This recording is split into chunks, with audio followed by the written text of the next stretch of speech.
on est tous les deux foutus. Hein. Mais c'est que ça freine. T'es pas comme ça, toi. On m'a jamais fait un freinage comme ça sur la chaîne. Oh putain.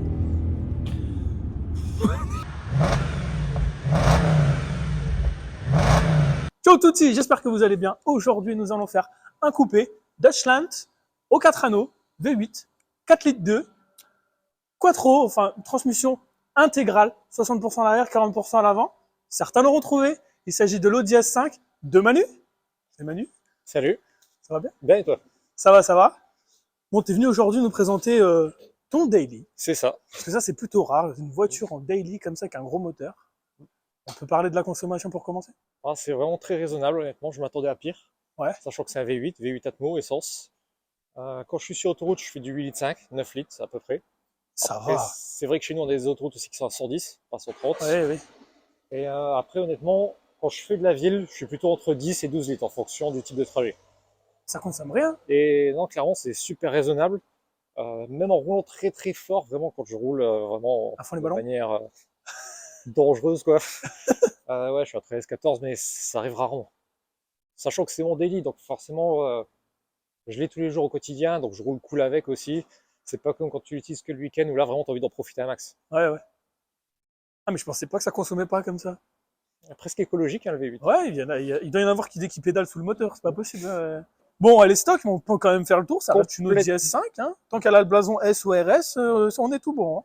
Complètement d'origine, du coup, jusqu'à la moindre Les vis. phares, c'est du Xenon. Phare Big Xenon, Big Xenon, directionnel, directionnel en plus. Elle est de quelle année? 2010. 2010. Et plein phare automatique aussi. Ok, donc dès qu'il y a quelqu'un, poum, ça C'est ça. baisse. Ok, bah déjà, à l'époque, putain, c'est beau. Ah oui, c'est très beau. Ok, on passe sur le côté. Bon, t'es en pneu hiver, on va. Donc roue hiver, et c'est sûr, c'est pas très sexy, mais avec quand même du pneu de qualité. Oui, du pneu Michelin. Pilote Attention. alpin, Le petit blason V8, c'est la base, il faut. bah, je les avais rachetés, l'ancien proprio les avait enlevés. Non, mais faut montrer que c'est un V8, quand même. Un minimum. Puis bon, Voilà. après, ce qui est dommage, c'est comme elle est grise, en fait, on voit pas bien tous les détails de la S5. Par exemple, les coques de rétro en alu, tout ça. Ouais, ouais, c'est vrai. Gris clair en plus, parce que gris foncé, ça ressortirait. Pareil pour le cercle de chrome là. Elle n'a pas le shadow line. Par contre, j'ai toujours bien aimé cette ligne, un petit peu en rondeur, comme ça. Comparé aux nouvelles qui sont plus du tout comme ça, elles sont vraiment toutes anguleuses. Bah, c'est sobre, c'est simple, c'est Ouais, c'est ça, 4 sorties de peau. Ça, c'est beaucoup sur les S de chez Audi. échappement d'origine, donc assez discret. Ouais, L'avantage, c'est que comme c'est un daily, du coup, bah, tu te je fais fais pas des grands embêter trajets, je suis tranquille, je aussi. rentre la nuit, je suis tranquille, je pars le matin, je suis pas en guerre avec les voisins. Ouais, ouais, ouais, c'est vrai. Je me suis déjà posé la question, est-ce que je change l'échappement? En fait, déjà à la base, quand je l'ai acheté, comme je pensais le garder que 6 mois, je me suis dit, je vais pas mettre des frais dedans. Là, Ouais. ça fait 2 ans que je l'ai maintenant. Et je me pose toujours la question, et le truc à la con, c'est que vraiment, je sens que je vais acheter, quand je vais enfin passer le cap, acheter l'échappement. 2 semaines après, j'ai de la vendre encore. À tout moment, la pauvre, elle peut partir. Le petit toit ouvrant. Voilà. Voilà. Enfin, toi, en trouverant plutôt, puisque On là, il est au trouve. maximum. Ouais, alors vraiment, on trouvera. Au moins, dans cette position-là, il n'y a pas de bruit de vent. Ça, c'est bien. Ensuite, on va passer à l'intérieur. Hein. Une Audi, c'est aussi à l'intérieur. Alors, petite portière. Avec option carbone d'origine. Voilà, c'est ce que j'ai vu direct, ça m'a sauté aux yeux, donc j'ai dit Pas portière du direct. carbone AliExpress. Ouais, du vrai de vrai. La Sono Borg-Lucen, avec les petits anneaux argentés, du coup, autour Ouais, des haut-parleurs. la base sur une Audi. Je vois qu'elle est propre, tu l'as préparée pour la vidéo. Ah, même pas, c'est Non? Toujours propre. toujours propre. Petit volant. Après, voilà, volant, boîte auto, palette, Ouais, la boîte auto sein. bouton de démarrage comme l'Allemagne libre. Ouais. Et après, bon, le traditionnel, clim auto, phare auto, siège électrique, siège chauffant. Et ça fait quand même pas mal d'options tout ça. Alors, vraiment, Les petits compteurs avec les petits puits, fond gris. en réalité, j'en cherchais une qui soit vraiment super bien équipée. Et je cherchais pas forcément du gris. Et c'est parce qu'elle était bien équipée, peu kilométrée, bon prix que je suis parti sur Ça a fait celle-ci. que. Ouais. Le mec, les roues hiver, en fait, le mec nous a filé avec en plus. Oh bah c'est cool. Ouais, puis elle avait l'air d'être bien entretenue. Le petit Petit, S5 sur le siège, ouais. Le petit détail. et le rideau par soleil aussi à l'arrière, Oh, électrique. électrique. Ouais, elle a effectivement pas mal d'options. Hein. Et puis elle est super propre. Ah, vraiment une belle auto. Hein. Tu peux nous montrer le moteur? Pas de souci.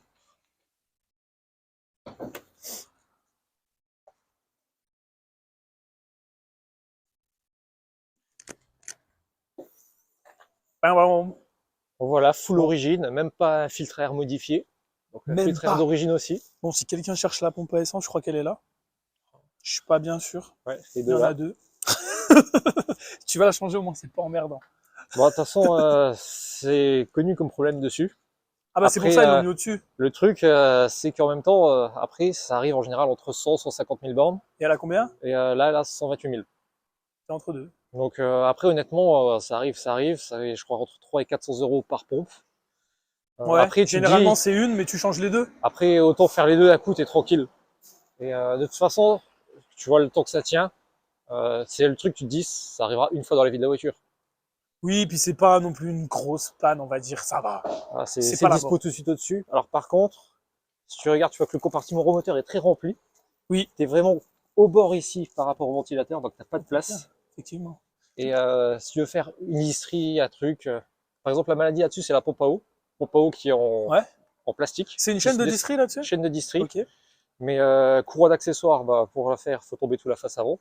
Le jour où tu veux faire évidemment. la pompe à eau, pareil, faut tomber tout la face avant. Et ouais, pompe à eau en plastique, donc qui finit par se dessertir au bout d'un moment. Ah, ça c'est dommage. Faut mettre de l'alu pour ça de bonsoir. Au moins de l'alu. Ok. Et pourtant, non, putain, c'est au chausse-pied ton moteur. Ah, Un c'est truc de vraiment fou. Je cherche de la place, mais j'en trouve pas. Pour travailler dessus, c'est génial. bah, Et du coup, on voit qu'il n'y a pas de place. Et pourtant, ils ont réussi à le reculer un petit peu. ouais, il est reculé. Ils ont fait un système pour le reculer un petit peu. Bah, ils ont fait en fait Heureusement. un truc à la BM en rentrant le moteur un peu vers l'habitacle. Ouais, c'est ça. C'est ça, un petit peu. Pas beaucoup. Hein. Mais clairement, même pour le kata, changer le kata, j'en ai vu qui devaient sortir le moteur.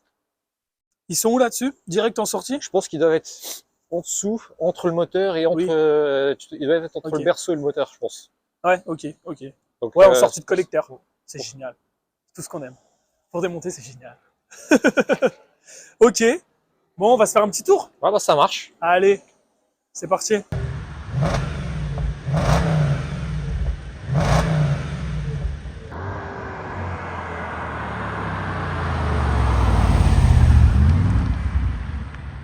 Un nouveau sabord de la S5 de Manu. Et S5, c'est une voiture où j'ai jamais été dedans.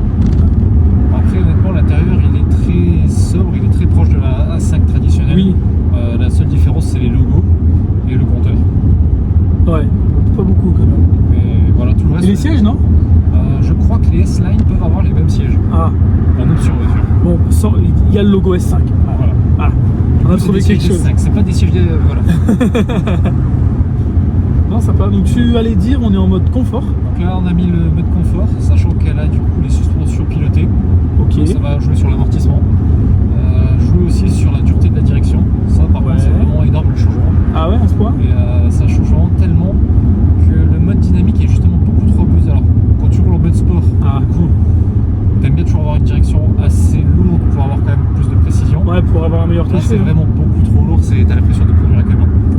Ah, ouais, c'est Donc, dommage. ça. l'avantage, c'est que tu peux aussi mettre le mode individuel, où là, tu le personnalises comme tu veux. Donc là, j'ai tout mis en sport, Ouais. sauf la direction. Pour garder quand même Tu es une resté direction en qui est confort, plus- alors Ouais. Ok. Alors ça fait la direction. Direction, Ça fait quoi d'autre? amortissement et gestion de la boîte. En Gestion gros, de elle la va boîte. rester plus à origine. Plus dans les tours. Bah, tu vois, elle va chercher le chronomètre plus bas. On est là à 80, on est à 1600 tours. Ouais. Si je le mets en dynamique, directement toute seule, elle passe elle en va trop 5 rapide. et on est déjà à 2000 tours. Ouais. Là encore, elle reste sur un régime faible parce qu'on est en train de cruiser tranquillement. Oui. Parce que c'est une boîte intelligente, elle fait par C'est rapport ça. à comment tu roules aussi. Et après, sinon, tu as le mode automatique où là, elle va plutôt favoriser le mode confort en permanence. Ouais. Et dès qu'elle sent que tu commences à attaquer un peu, elle rebascule en sport. Ah, elle rebascule toute seule là. Voilà. D'accord. Ce qui fait que des fois, tu es un peu surpris parce que tu roules tranquillou, il y a un petit truc où tu te dis j'arrive sur un petit rond-point, un poil vide, un petit virage un peu serré, j'ai pas envie de freiner, je mets un coup de volant, et là je me retrouve avec toi en mode sport. Elle se met en mode chaud patate la voiture. Alors en mode vas-y, on y va. D'où le S. C'est ça. S5, on y est. Ouais, tu peux aller tout droit. En tout droit. En mode sport cette fois. En mode sport, ouais. Alors, ouais.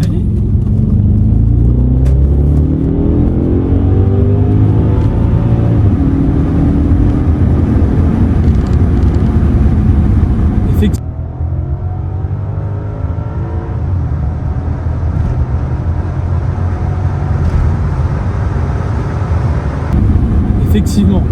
GT. Ouais, c'est vraiment. C'est ouais, vraiment confort et tout. Le compteur monte bien, mais on n'a pas trop de ressenti. En fait, c'est pour ça qu'elle est très critiquée, la VS5. Les gens disent que ça marche pas. C'est pas que ça marche pas. Bon, on a eu la preuve tout à l'heure. Oui. Oui, parce que c'est vous êtes juste venus ensemble avec Yann de la vidéo précédente. Ils se sont fait des petits plaisirs. Et honnêtement, contrairement à ce qu'on pourrait penser, la S5 tenait la M3. Ouais. La M3 marchait un poil mieux, mais pas assez bon, vous savez. Ouais. Et ouais, en fait, le fait de ne pas avoir du coup de sensation, tu t'ennuies. Sachant qu'en plus, comme c'est un moteur qui est très couplé dès les bas régimes. Oui, t'as pas cet effet creux, ça marche. Donc, vu que ça marche tout le temps. Là, je vais faire exprès de me mettre en manuel, de me mettre à un très bas régime. Et si j'accélère, tu sens que voilà, ça repart. Elle repart sans mal. Ah, mais c'est un gros moteur. Et du coup, ouais, ça fait que tu as le couple à bas régime, ça monte dans les tours, mais de manière très linéaire. T'as aucun changement et à la limite, même t'as presque l'impression que sur les 2-3 000 derniers tours, Elle marche un poil moins que quand elle a du couple en bas régime. Et t'as l'impression qu'en fait elle mouline pour rien. Après comme un diesel presque. Ouais, mais c'est un moteur, ils l'ont fait. Celui-ci, c'est pour plus le couple. Ouais, ils ont favorisé le couple. De toute façon, si tu compares à la RS5, qui est le cran au-dessus, t'as la V8, t'as la même cylindrée, le même nombre de soupapes, les deux sont en atmo. La seule différence, alors t'as l'admission qui est doublée sur la RS5. Ça favorise le haut régime. Et du coup, ouais, la RS5 elle est plus puissante, mais il me semble qu'elle est un peu moins coupleuse. Ouais, c'est fort possible. J'ai plus les données, mais. Il est un poil moins élevé, alors j'ai plus. Je crois que c'est peut-être 400. Et puis le couple max doit être aussi plus haut. Et il est beaucoup plus haut. Parce qu'il est à, je crois qu'il est à 3200 tours à peu près là-dessus. Celui-ci, je crois qu'il est peut-être même à 2500. Entre 2500 et 3000. Ouais. Je crois que la RS5 il doit être à 4000, 4005 peut-être. Ouais, comme un Atmo multi-soupape basique. Voilà. Plus dans les tours, ça part de 4500, 5000 que ça envoie. Après, honnêtement, clairement, faut se dire que le mec qui achète ça, s'il s'attend vraiment à avoir un truc sportif, violent, qui arrache, il va se faire chier. C'est pas ça. Non, là, ça va être pour, je sais pas, comme toi par exemple. Moi, en tant que daily, voilà, daily. C'est confortable, ça marche bien. La conso est T'as quand même un gros moteur. Hein. Il n'y en a plus des moteurs comme ça. Tu te dis aujourd'hui, trouver un V8 Atmo avec une vraie boîte auto, pas du robotisé. Oui. Et en quattro, enfin en 4 roues motrices, t'as pas grand chose à dire sur le marché. Oui, parce que là, t'as bien fait de préciser, c'est pas du quattro ça. C'est 4 roues motrices permanentes. C'est 4 roues motrices permanentes, oui. Et typé un peu plus propulsé, 60 derrière, 40 devant. Après, ça reste 4 roues motrices, c'est juste qu'il renvoie un peu plus vers l'arrière. Ouais. Mais par contre, normalement, en conduite un peu plus sportive, il y a moins cet effet comme le quattro sous-vireur. Après, il reste quand même sous-vireuse. Après, il y a le poids aussi qui rentre en jeu. V8 sur l'avant. Ouais. Ils l'ont un petit peu reculé, comme on disait tout à l'heure, mais c'est pas non plus miraculeux. Et puis, il reste devant. Hein. Ça sera jamais une propulsion. Tu vois, jamais 4 roues motrices, une propulsion. Ah, ça c'est sûr. Ça c'est sûr. Même quand j'avais fait l'essai de la Yaris, je peux la mettre en mode rallye, elle est plus propulsion que traction, mais tu sens très bien que c'est du 4 roues quand même. Faut pas rêver. Non, vraiment très sympa. Par contre, c'est confort. Hein. Ah bah, je te disais. En plus, avec tes pneus neige là, c'est encore plus confort. On sent pas grand chose. Même tu vois, le bruit, quand tu montes dans les tours, ça fait que tu as le bruit qui est plaisant, quand même, qui est sympa. Oui. Et sans être trop assourdissant, t'as pas un gros bourdonnement. Ouais. Aussi le fait que j'ai hésité pour la ligne, comme c'est un délit. Toutes les voitures où j'ai mis une ligne à chaque fois quand tu es à bas régime, que tu accélères à pleine charge, surtout un gros bourdon. Ça bourdonne, ouais. Après, si c'est un petit silencieux, il y en a qui rajoutent juste un petit quelque chose. Hein. Alors, justement, je regardais un peu les avis sur internet. Ceux qui mettent, parce que tu as la Miltech et tu as la version avec ou sans intermédiaire. Le problème, c'est que ceux qui prennent avec intermédiaire, du coup, le bruit est très semblable à celui d'origine. Ah. Donc, honnêtement, quand tu mets. Parce qu'en plus, du coup, avec intermédiaire, elle est plus chère forcément. T'as un élément en plus. Et ouais, être presque ça va être entre 1300 et 1500 euros pour avoir au final peu de changements. Alors on est limite, peut-être que le plus gros changement ce sera esthétiquement d'avoir des plus grosses sorties à l'arrière. Mais si c'est juste ça, c'est pas génial. Surtout toi, vu que c'est ton daily, quoi. C'est pas trop d'intérêt là-dessus. Ouais, effectivement. Ou alors après, ce serait quoi? Du sur-mesure ou juste un intermédiaire? Je sais pas si ça change énormément le bruit. Un truc sur mesure avec des clapets aussi peut-être pour pouvoir justement sur du mood. Soit tu fais du bruit, soit tu roules calme. Ouais. C'est clairement pas une voiture où les gens se retournent quand ils la voient. Non, je comprends. Oui. Après, Audi, quand tu as des versions sportives, c'est assez feutré. Et tu le vois pas trop. Ah, quand ça monte dans les tours, il y a le petit bruit quand même. Hein. Les 32 sous-bob sont là. Hein. Ouais, ça, tout faire. Ah, ça marche quand même. Hein. Là, si tu ralentis pas, on est tous les deux foutus. Mais c'est que ça freine. T'es pas comme ça, toi. On m'a jamais fait un freinage comme ça sur la chaîne. Oh putain. Oh, le freinage. C'était quoi ça? Si tu fermes le toit au rond, t'as plus aucun bruit. Ouais, il n'y a plus de bruit. Un Ouais, petit c'est- feulement du V8, Voilà. c'est tout. Là, on est à 1400 tours. Boîte combien de rapports? Seulement 6. Après, Six. honnêtement, vu qu'ils sont très bien étagés, tu te dis, il n'y a pas besoin de plus. Allez, peut-être une 7ème, puis juste histoire de baisser Sur un poil autoroute, plus. quoi. Mais quand tu vois aujourd'hui des voitures avec des boîtes 8, 9, 10 vitesses, et dès que tu veux faire une accélération, tu fais un kickdown, tu es obligé de tomber 5, 6 C'est rapports clair. pour repasser jusqu'en 3. Les boîtes, elles adorent les kickdowns. Kickdown, pour ceux qui ne le savent pas, c'est quand on met d'un coup, se mettre par terre. Voilà. C'est fou ce décalage entre le compteur et les sensations. Et c'est pour ça, honnêtement, c'est très critiqué comme voiture. Les gens ne l'aiment pas, ils disent que ça marche pas. Ouais. Parce Ah, que mais si. tu n'as pas le ressenti en fait. Ouais, c'est ça. Après, surtout en tant que conducteur, parce que forcément, toujours, tu as plus de ressenti au passager qu'au Évidemment, conducteur. oui, oui. Mais du coup, ça peut être traître parce que tu vas passer à des vitesses inavouables alors que tu penses que rouler beaucoup moins vite. C'est clair que, bon, par exemple, j'avais la M336, j'ai eu une Clio RS. T'atteignais des vitesses, à ce genre de vitesse, honnêtement, t'étais beaucoup plus, t'avais les deux mains sur le volant. Ouais, Là, tu peux rien être à tranquille voir. à 200 avec une main sur le volant, tu regardes ton téléphone là, ouais, ok. Ouais, oui, bah. Mais c'est un petit peu ce qu'ils ont voulu faire. Après, l'avantage, c'est que c'est facile à conduire. N'importe qui monte dedans, il accélère. Sous la pluie, bah voilà, ça, quoi trop qui aide, bah du coup, Ouais, t'accélères en t'es ligne droite, tranquille. tu poses pas trop de questions, je dose pas trop, ça y va. Ouais, c'est vrai. Condition d'avoir des bons Voiture pneus aussi. très polyvalente. Ah, clairement, bah, d'où le fait que ce soit mon délit. Je pense qu'honnêtement, la RS5 en délit, le fait que ce soit plus creux à bas régime, peut-être que la boîte S-Tronic sera un peu moins agréable aussi.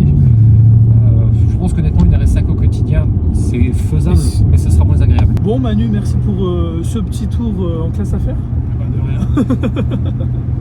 N'hésitez pas à liker la vidéo, à vous abonner à ma chaîne et je vous dis à dimanche prochain pour une nouvelle vidéo.